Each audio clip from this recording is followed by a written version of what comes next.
All right, Matt here with Trees to Firewood. Today we're going to be doing a review on the BruteForce 2624 auto cycle return log splitter. Before I get too much into my pros and cons on the unit, I'll kind of tell you why I purchased this unit, how I ended up with this guy here. So back in the day, obviously, as we all probably did, I used to split everything by hand. I would split all these logs with an axe, move it, stack it, and so on.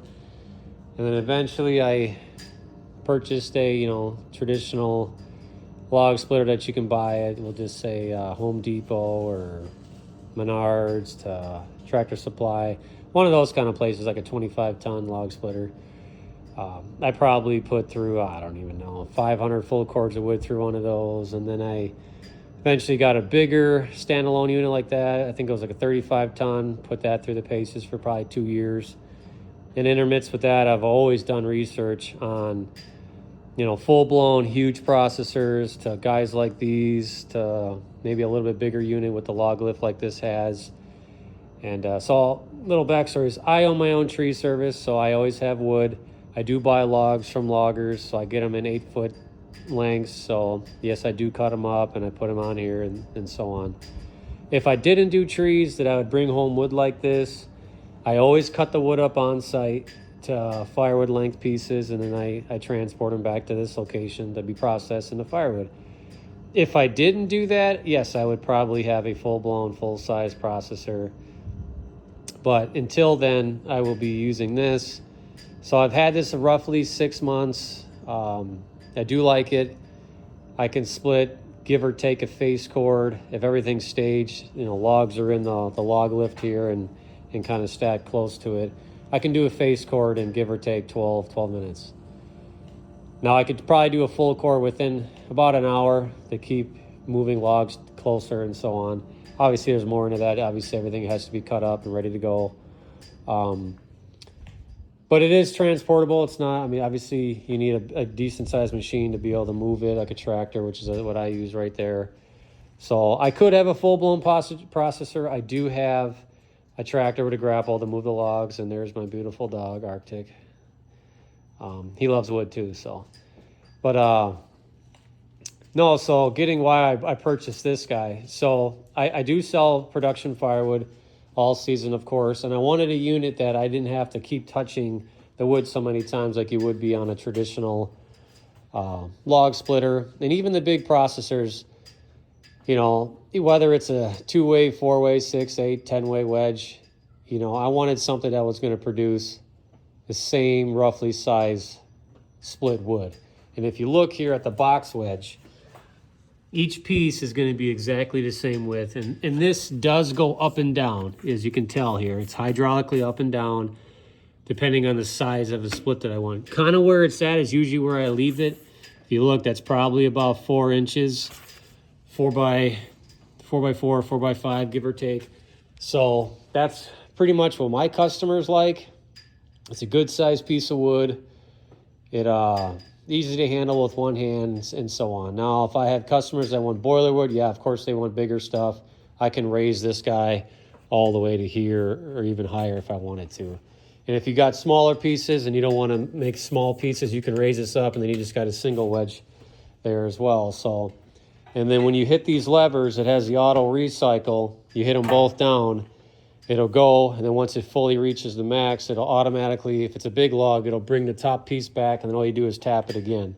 So that is nice. If you got huge pieces that you can't pick up on your own, this will go all the way to the ground. You can roll the logs in, raise it up all the way to here, and it'll just roll right in. So that is nice. It's loud in here because I got it next to my pole barn here, but you're always wearing ear protection anyways.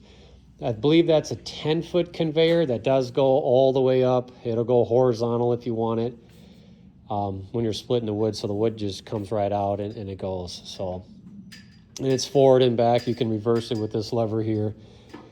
That's reversed. That would be forward. I did get the 26 horsepower option. It's a Kohler motor. It does have automatic start. Obviously, there's the battery there. 2-stage high and low for the throttle. Comes with a 6-gallon unleaded fuel cell there. Not sure the gallon size of the hydraulic fluid here.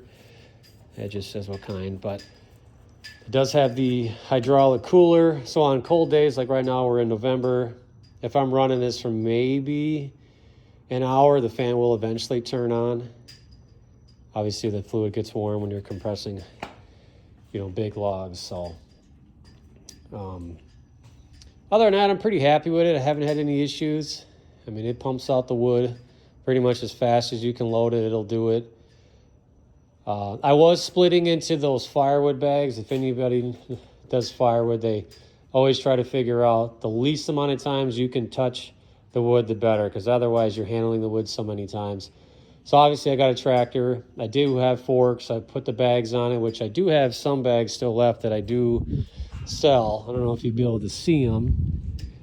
So I got some bags back there. So I load them on the bags. I can transport them, and those will hold a face cord of wood. I do have IBC totes that I do use.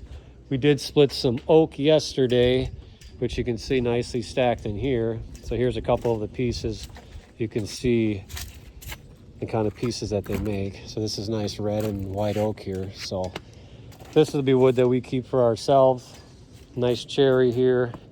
This will all get split today.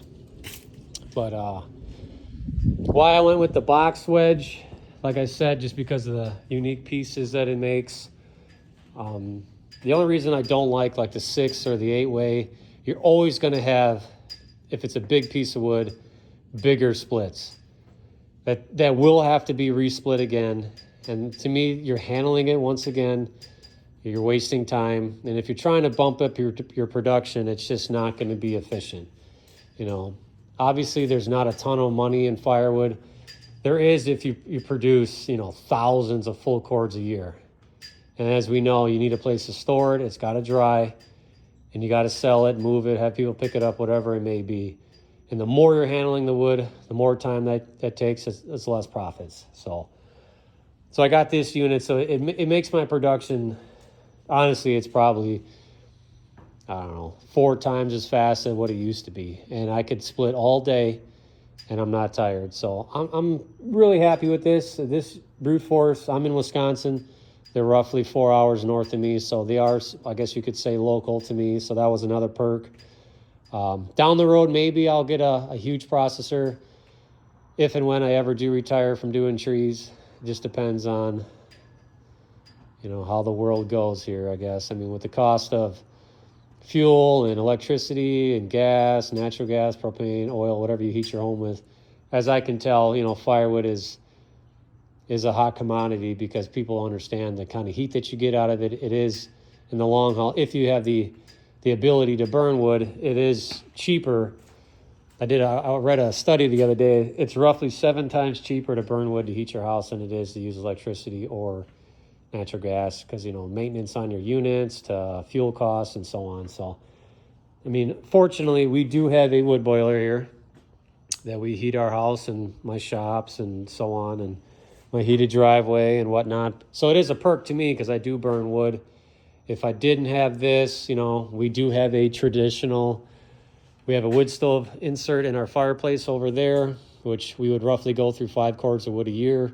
That heats our whole house and so on. So, and it's, it's just a different kind of wood. Yes, you got to bring the wood in the house, but there's nothing better than having a nice fire. So getting back to what we're talking about here. So yeah, no, I'm pretty happy with it. I believe it does have an hour meter on it. How many hours I do have? It's not a lot, almost 43 hours, but I've split a ton of wood in those 43 hours because you can just bang out the wood. So, yeah, all in all, I mean, I think it was a good purchase. I think, if I had to do it all over again, I would probably buy this unit again. I mean, there was a diesel option that I could have got. The reason why I didn't do that is because where I have it in here, and I didn't want to be smelling diesel all day. Yes, I could be splitting out there, but I got lights in here, as you can tell. I split even into the dark because obviously in the winter it gets dark so early. I could do it in the dark. It's not getting rained on, snow, and so on. So, and this winter I get log trucks, and that's all I do all winter besides trees. is produce firewood for the next season. And I will be doing more videos on how this operates. That way you can see how quick it is. If you have any questions or you want to see me split certain size logs, I can do that. You know, because I can, like this whole log here, I could do probably within 20 seconds it'd be done. No problem. I've done logs that will take up this whole log lift here. You know, we'll just say 3 feet wide, and it'll do it no issues. So, I mean, you take a huge processor, I'm pretty sure most processors cannot accept a log that size. And when I'm doing trees, I'm cutting down stuff that could be 4, 5, 6 feet wide, and I can split that on here versus trying to take a chainsaw and cut it in half or a third and then split it. So I wanted something that I didn't have to process the wood before I process the wood on here. So yeah, all in all, it's, you know, it's an American-made product, and I live in the United States, and I wanted something that was made here and it's built correctly and it's transportable if I needed to move. I could take it on site to a customer's location and process their wood if they choose to have that done. I haven't done that yet. Not sure if I'll dabble into that or not, but all in all, I give it a big thumbs up. And like I said, if you have any questions or you want to see me process a certain size log, if I have it, I'll do it, or a certain species of wood that's harder than others, I'll do that so you can see that. And other than that, yeah, please like, subscribe, and if you want to see something, let me know. And otherwise, keep burning.